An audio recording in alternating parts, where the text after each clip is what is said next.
La Haftara de Noach est dans Ishaïa, 44e chapitre ou 50e aussi.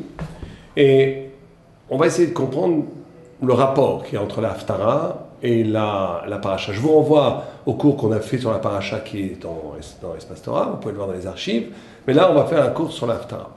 Or, ce qui est tout à fait extraordinaire, c'est que dans cette Haftara, Dieu promet au peuple juif qu'il ne sera jamais détruit. Il promet que celle qui a l'air d'être délaissée par l'histoire, le peuple dit Jérusalem qui a l'air d'être, Rachid dit que c'est Jérusalem, et le peuple d'Israël qui a l'air d'être délaissé par l'histoire, détruit sans projet, sans avenir, sans enfant, sera l'entité qui sera le plus bénie. Alors que Édom, alors que l'Occident qui a l'air de recevoir toutes les bénédictions, ces bénédictions eux-mêmes se transformeront en malédictions, etc., etc. Et Dieu surtout promet à Jérusalem et à Israël l'éternité, le fait qu'elle ne sera jamais détruite. Et il lit cette promesse à Noach.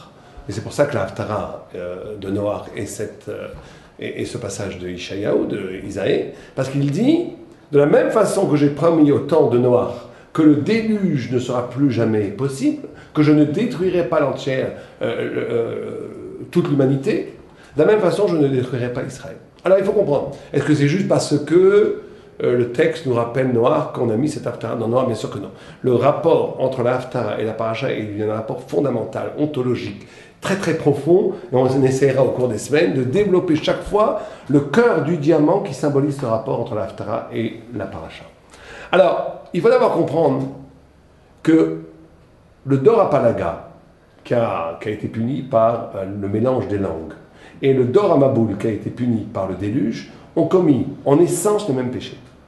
Les sages nous disent qu'en réalité c'était en essence le même péché, et il faut essayer de comprendre quel est ce péché. Et ce péché prend ses sources très, très, très, très haut. On ne parle pas ici du tout de choses simples. Donc on va essayer de comprendre quelle était l'Avera, quelle était l'infraction divine et spirituelle qui caractérisait de façon éminente le Dor HaMaboul, la génération du déluge, et Dor HaPalaga. Eh bien, c'est très simple, le texte le dit. Le texte dit que ces gens-là parlaient une safa achad, une seule parole, une parole unique. Vedvarim achadim, et des paroles unies. C'est une expression absolument magnifique dans la Torah, qui dit que c'est en même temps un pluriel, puisque dvarim, ça veut dire les choses en pluriel, ou les paroles en pluriel. Achadim, c'est un pluriel et une unité en même temps. C'est-à-dire que c'est en même temps unifié, c'est un, et c'est pluriel en même temps. Qu'est-ce que c'était? C'était une sorte de safa achad, de langage un, qui portait en lui tous les multiples possibles, toutes les formes possibles du sens. Ils aient possédé, ces générations, ce qu'on appelle le savoir absolu, l'intelligence absolue et la parole totale. Alors il faut s'arrêter une seconde sur cette idée.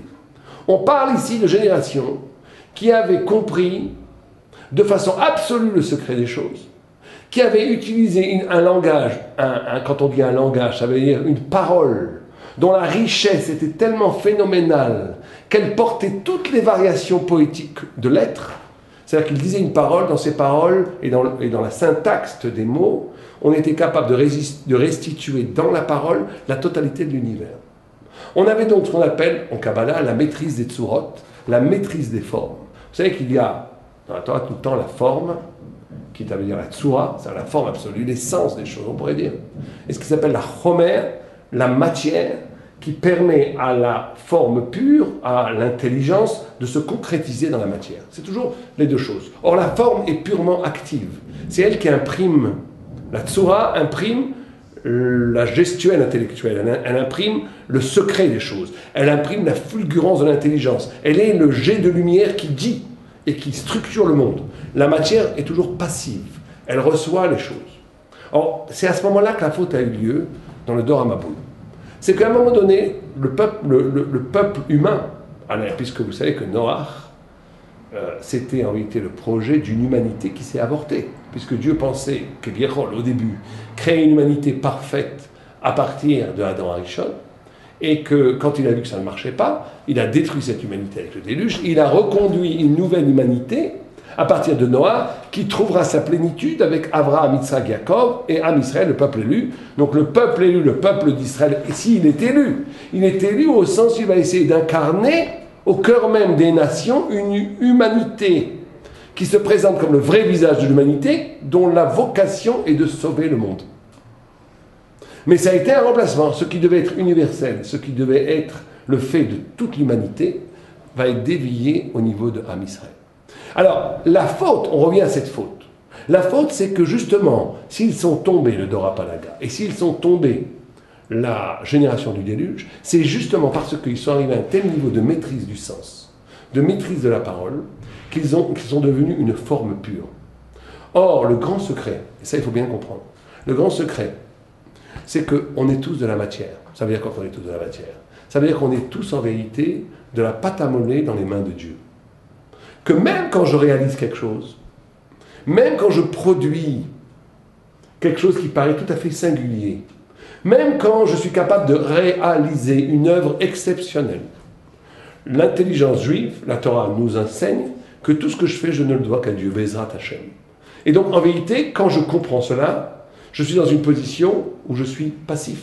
Je ne suis que le résultat d'un écho divin qui est infiniment plus grand que moi. Et quand je crois que c'est moi qui fais les choses, quand je crois que ma réussite, aussi bien matérielle, spirituelle ou sociale, m'est due grâce à mon mérite, je suis dans l'idiotie totale. Dans la mesure où je ne suis toujours que le produit d'une volonté qui me dépasse la volonté de Dieu. Et le Dor HaPalaga et le Dor HaMabul, la génération de la tour de Babel et la génération du déluge, ont commis cette faute, c'est qu'ils se sont divinisés eux-mêmes. Et c'est pour ça qu'on dit qu'ils faisaient de l'Avodah Zarah, de l'idolâtrie, et qu'ils volaient. On va expliquer. Ils volaient chacun l'autre. Pourquoi ils faisaient de l'idolâtrie? Parce que vous savez que le secret de l'idolâtrie, c'est toujours, en vérité, un idolâtre, si c'est un vrai idolâtre, celui qui l'admire au plus profond, c'est lui-même. C'est l'expérience spirituelle elle-même qui est glorifiée. C'est l'expérience mystique de la fusion avec la transcendance et la jouissance d'être en extase qui est recherchée par l'idolâtre. C'est pour ça qu'il faut très faire attention à la Torah. Dans la Torah, on n'est pas des jouisseurs mystiques. On n'utilise pas la Torah pour se sentir mieux dans sa peau. On n'utilise pas la Torah pour vivre de grandes expériences spirituelles. On n'est pas dans le New Age ou dans l'idolâtrie qui utilise en vérité les forces spirituelles pour essayer d'organiser son psychisme, pour être plus équilibré, pour s'élever, pour se sentir, quand on a dit high, pour se sentir haut, comme si on utilisait des drogues spirituelles pour se sentir élevé. Ça, c'est aucun rapport avec la Torah. Ça, c'est l'idolâtrie. L'idolâtre, à un moment donné, confond toujours son propre extase avec la divinité à qui il rend hommage. L'idolâtre utilise l'idole pour en vérité se rendre lui-même divin, pour se rendre lui-même éternel, pour se rendre lui-même absolu, pour rendre le lieu de sa propre présence. En vérité, il cherche la puissance spirituelle. C'est ça l'idolâtre. C'est le contraire de la Torah. La Torah, c'est l'humilité, c'est le désintéressement, c'est le fait que je participe de quelque chose qui me dépasse complètement. C'est ce que j'appellerais la passivité et l'activité radicale. Ce qui se passe avec la Dor HaMabul et la génération du déluge et la génération du Mabul, c'est qu'on est dans une génération qui pose comme absolue l'existence d'eux-mêmes. Mais ils arrivent à un niveau où les formes sacrées du savoir, où les formes absolues de l'intelligence sont non seulement comprises par eux, mais sont incarnées dans l'existence. C'est pour ça qu'ils font de l'idolâtrie, et c'est pour ça qu'ils volent. Parce que quand quelqu'un a la connaissance absolue de tout, rien ne lui est étranger. Et donc ce qui est à toi est aussi à moi. C'est pour ça qu'ils se volaient l'un l'autre. Ils se volaient l'un l'autre parce qu'en vérité, il n'y a pas. Ils se volaient leurs femmes entre eux. Ils se volaient leurs objets entre eux. Pourquoi? Parce qu'ils disaient, mais moi je suis absolu. Je peux te remplacer. C'était pas des petits, c'était pas des petits bourgeois. C'était des gens qui étaient capables d'incarner un absolu. Chacun était un humain absolu. Donc chacun se sentait capable de donner du bonheur à toutes les femmes. Donc ils volaient toutes les femmes. Chacun se sentait concerné par n'importe quel lieu. Donc ils volaient les châteaux, les villas de chacun. Chaque objet, ça pouvait être à eux. Ils étaient dans le domaine de l'absolu. Ils sont arrivés donc à une humanité anti-divine, tellement loin qu'ils sont devenus eux-mêmes, ils se sont pris eux-mêmes pour des petits dieux. Et Dieu les a effacés avec l'eau. Il les a effacés avec l'eau. Or l'eau, toujours dans la Torah, symbolise la matière. L'eau n'a pas de forme. L'eau n'a pas aucune forme. L'eau est de la matière pure. L'eau peut prendre toutes les formes qu'on veut. L'eau est la matière. Si on voulait donner une image de ce qu'on appelle le chomer, la matière, ben, il faudrait prendre l'eau. Puisque l'eau a toutes les puissances possibles de toutes les formes. Quand je dis l'eau à l'état brut, elle peut prendre toutes les formes. Elle est riche, infiniment riche, de toutes les formes potentielles possibles. Or Dieu prend l'eau, la matière primitive, et nettoie le monde, détruit le monde avec ça. Pourquoi il détruit le monde avec ça? Parce que justement, c'est la punition par où ils ont péché, il faut bien comprendre. Ils ont péché par la matière, ils ont péché, excusez-moi, par la forme absolue. Ils n'ont pas voulu se voir comme matière, c'est-à-dire comme être passif, qui est toujours redevable à un geste infiniment plus haut que Dieu, le geste créateur de Dieu. Ils n'ont pas voulu se voir comme des êtres créés, mais ils se sont voulu se voir comme des créateurs à l'égal de Dieu. Et bien Dieu prend l'eau, qui est le symbole de la matière, de la passivité, du fait qu'il y a toujours quelqu'un de supérieur qui marque la forme, et il a détruit le monde avec ça. Et c'est pareil, parce que les deux punitions sont les mêmes, avec Dorapalaga. Dorapalaga, il a mélangé les langues. Il y avait une seule langue, et on a dit cette langue, c'était l'expression du savoir absolu. Une seule langue, Dvarim Achadim, où la pluralité était contenue dans l'unité. Cette langue-là a explosé en 70 langues, et c'est justement maintenant, et regardez comme c'est extraordinaire. Le Maharal nous dit, c'est parce que la langue est devenue multiple, que le lieu de cette forme absolue maintenant est inaccessible. La langue elle-même, puisqu'elle est double, elle est triple, elle est quadruple, il y en a 70, maintenant on ne peut plus avoir incarné la forme absolue. On est toujours à la recherche de l'absolu. Et donc ce multiple des langues signifie et fait passer à l'homme que maintenant le lieu de l'absolu, il sera toujours à chercher, il sera toujours à revendiquer, il faudra toujours rechercher l'absolu. On ne pourra plus l'incarner, il n'y a que Dieu qui est absolu. Il n'y a que Dieu qui est absolu. Nous, on pourra simplement essayer de chercher cet absolu, mais on ne pourra jamais l'incarner de façon absolue. C'est la punition du Dorapalaga, qui est exactement la même punition du Dorababoul. C'est le même effaçage. C'est l'effacement d'une dimension d'un homme qui voudrait se prendre pour Dieu. Alors, l'effacement du déluge, il est radical, on détruit l'humanité. Et l'effacement de la multiplication des langues de Dorapalaga, c'est un effacement où la langue absolue disparaît. Cette langue absolue était une langue qui était capable de convoquer l'absolu ici sur Terre, à l'égal presque de l'intelligence divine. Et donc on pouvait à un moment donné se prendre pour Dieu. Ça aussi, ça a explosé en 70, ce qui fait que maintenant ça devient relatif. Il y a 70 langues, donc il y a 70 aspects. Shivim Panim la Torah, il y a 70 façons de voir le monde. Ces 70 façons de voir le monde rendent chaque façon de voir le monde relatif, et donc l'absolu est toujours à venir, toujours à rechercher, toujours à retrouver. C'est d'ailleurs la raison pour laquelle, quand on regarde l'arche, la Teva, les mesures de l'arche de Noé, c'est assez extraordinaire, puisqu'elle fait 300 amotes de long, 30 amotes de haut, et 50 amotes de large. Or, quand vous traduisez ces mesures en lettres, 30 c'est la Med, 300 c'est Shin, et 50 c'est Nun, ça fait Lachon. Lachon, ça veut dire la langue, la parole. Or, la parole, qu'est-ce qu'elle produit? Quand je dis des paroles, qu'est-ce que je produis? Je produis des tevot. Des tevot en hébreu, ça veut dire aussi bien des mots. Le synonyme de mots, ça veut dire aussi des arches. Regardez comment le remez est extraordinaire. Ça veut dire que la parole, et c'est ça le secret de la parole, c'est que la parole, elle a la capacité, comme l'arche de Noé pouvait contenir toute l'humanité, tout le monde pose la question, comment c'est possible que 150 mètres sur 15 mètres de haut et sur 25 mètres de large à peu près, peut contenir toute la faune animale? C'est impossible. Ben oui, c'est impossible. Mais en réalité, qu'est-ce qui est possible? C'est que Dieu a recréé, Dieu aurait pu faire tenir l'humanité entière dans une boîte d'allumettes. Comme on sait aujourd'hui qu'il y a la relativité du temps, eh bien il y a aussi la relativité de l'espace. Dieu a reconduit Brit, l'alliance, qui a la même racine que Briat, que création. Dieu a reconduit un espace spécifique dans lequel il pouvait mettre ce qu'il voulait.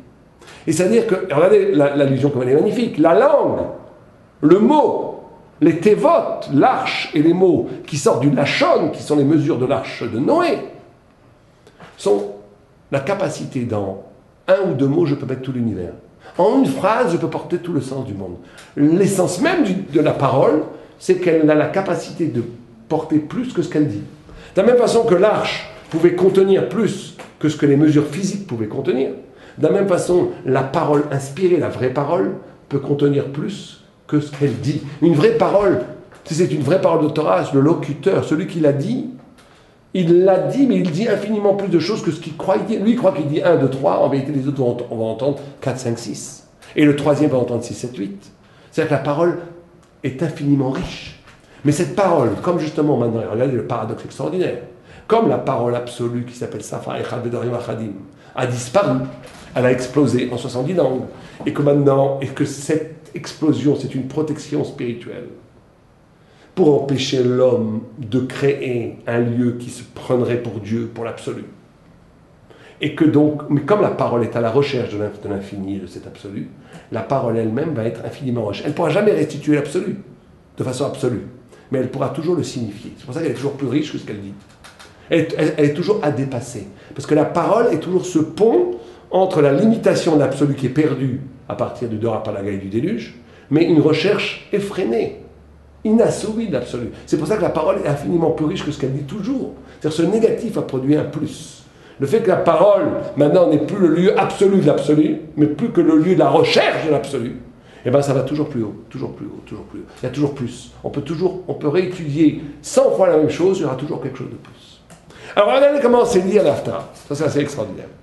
Donc on a dit, la faute du Dorapalaga et du Doramaboul, c'est d'avoir justement érigé la forme, c'est-à-dire le sens de l'intelligence absolue, en absolu, et c'est octroyer à soi-même des puissances, des forces presque divines, où je serais moi, c'est moi qui générerai, c'est moi qui suis le géniteur du sens, géniteur de la vérité, c'est moi qui suis générateur de l'absolu et que j'oublie Dieu.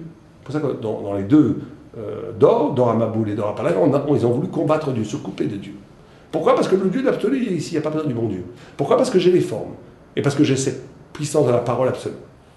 Et donc je ne me vois plus comme matière passive, je me vois que comme hyperactif, celui qui crée tout. L'existence précède l'essence. C'est par mon existence que je crée de l'essence. Il n'y a pas d'essence avant moi. Je suis le lieu de l'absolu, je suis le lieu de l'essence. C'est ce que pensaient beaucoup de philosophes, d'ailleurs, qui ont reconduit la faute de Dorapalaga ou la faute de la génération du déluge. L'existence précède l'essence. C'est ça que ça veut dire. À partir de mon existence, je crée l'essence. L'essence est le lieu même de l'homme et le lieu de l'essence. Il n'y a rien avant moi. C'est une horreur de penser comme ça en vérité. Il n'y a rien avant moi, je suis le lieu de l'absolu. Dieu vient, amène de l'eau, il nettoie tout ça. La forme, la passivité, la matière absolue gomme la forme absolue. Ou bien il multiplie les langues qui donnent à la parole une dimension relative, donc une dimension matérielle, et qui a lui l'oubli de la parole absolue. Très bien. Alors quel rapport avec notre paracha, notre Haftarah? Ou notre Haftarah, Dieu dit à un peuple juif, je ne vous oublierai pas, comme l'aimé de Noah. Ben, c'est très simple. C'est qu'en vérité, il faut bien comprendre que Abraham Avinu, notre père, lui faisait pas partie du Dorapalaga. Et donc lui, la malédiction de la multiplication des langues n'est pas tombée sur Abraham. D'un autre côté, Abraham est le fils de Noah, bien entendu, comme toute l'humanité. Donc il est dans un espace qui a échappé à la malédiction des eaux du déluge. Et en plus, il est dans un espace où le mélange des langues n'a jamais eu lieu. En d'autres termes, Am Israël est le peuple qui possède encore aujourd'hui le secret de cette parole absolue qui s'appelle Safa Achad, une parole, Dvarim Achadim, et un multiple uni dans l'unicité. Intraduisible, Dvarim Achadim. Dvarim veut dire un pluriel, Achadim veut dire une unité qui est elle-même au pluriel. Une unité au pluriel, c'est-à-dire qu'il faut imaginer une intelligence qui est capable de dire une seule chose, mais que cette seule chose ne gomme pas la multitude d'irréels. Imaginez ce que ça veut dire comme parole. Je décris quelque chose, en décrivant c'est quelque chose, je vais au cœur même du secret de la chose, qui est unique comme sa signature identitaire du secret. C'est l'union, c'est le cœur absolu du diamant de la vérité, et pourtant ce cœur du diamant qui est un s'illumine de milliers de facettes et qui ne contredit pas l'unité. Le multiple et l'unité n'est pas contredit. Une intelligence vertigineuse, perdue par l'humanité, mais pas perdue pour Israël.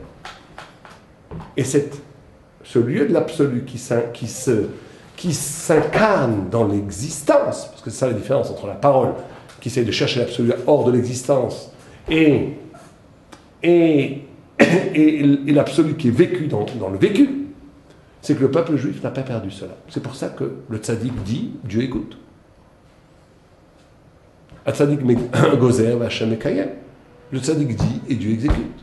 C'est pour ça qu'il y a énormément de Gemarot, où à un moment donné, les sages disent que c'est cachère, l'autre dit que c'est pas cachère. Dieu dit non, c'est celui qui a raison, et la Gemara dit non, on fait la halakha, pas comme Dieu. Tu sais que le Rambam, il est possède sur l'histoire de Negaïm, où il y a une marque dans la Gemara, qui c'est cachère, est-ce que c'est Tamé ou Tahor? Et Dieu dit que la halakha, elle dit que c'est Tahor. Dieu lui-même, dans la Yeshiva Shenemala, il dit que c'est Tahor. Et le Rambam, il est possède que c'est Tamé contre Dieu. Histoire de fou. C'est-à-dire qu'on a ici la possibilité dans la Torah de reconduire une parole, l'Om Shamaimi, la Torah n'est pas dans le ciel, une parole de Torah absolue ici dans l'existence. Et le peuple juif est capable de vivre cet absolu qui a été détruit au temps de Dor HaMamboul et Dor HaPalaga, il peut le vivre ici même. Et c'est pour ça que c'est la promesse de l'Haftarah. L'Haftarah, elle dit, je ne vous détruirai pas. Je ne ferai pas comme Mehamaboul. Je ne serai pas comme Noach, au temps de Noah. Parce que je vous fais confiance, vous, Am Israël. Je n'ai pas besoin de mélanger les langues. Et je n'ai pas besoin d'apporter la matière qui va détruire les formes chez vous, Dieu, peuple juif, peuple d'Israël.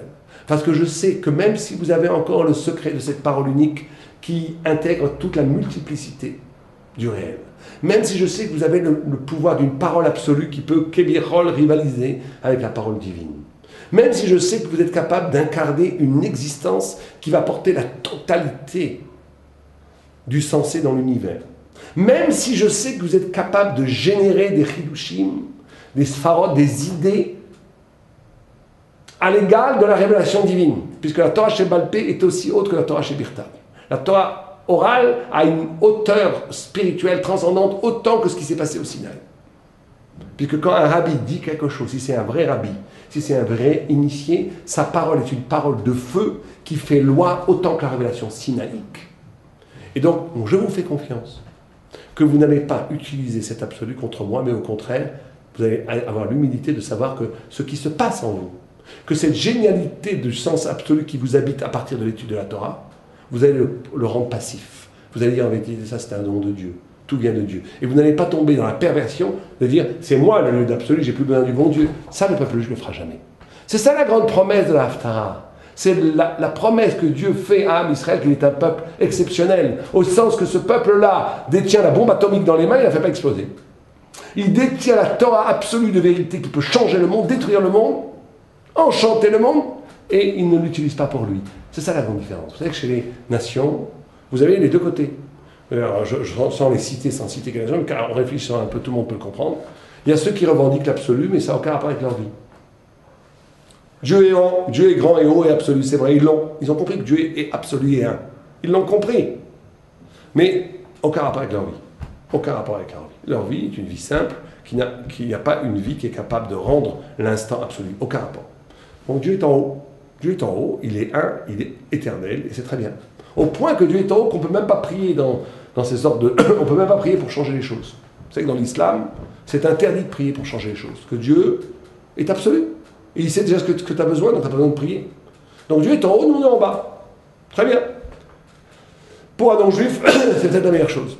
On a une autre, l'Occident, c'est exactement le contraire. L'Occident, c'est de rendre la génialité humaine absolue. Tout le monde comprend. Tout celui qui connaît un peu la culture occidentale, aussi bien en peinture, en musique qu'en philosophie ou en littérature, tout ceux qui connaissent un tout petit peu la mentalité occidentale dans la culture, dans la poésie et dans tout ce qui est iconographie, dans tout ce qui est peinture ou même cinéma, c'est la tentation totale et constante. C'est de rendre l'instant, de rendre l'humain, de rendre la puissance génératrice, la puissance créatrice de l'homme absolu. De remplacer Dieu par l'homme, on va dire ça les choses simplement. C'est pas un hasard si le Dieu de l'Occident est un homme.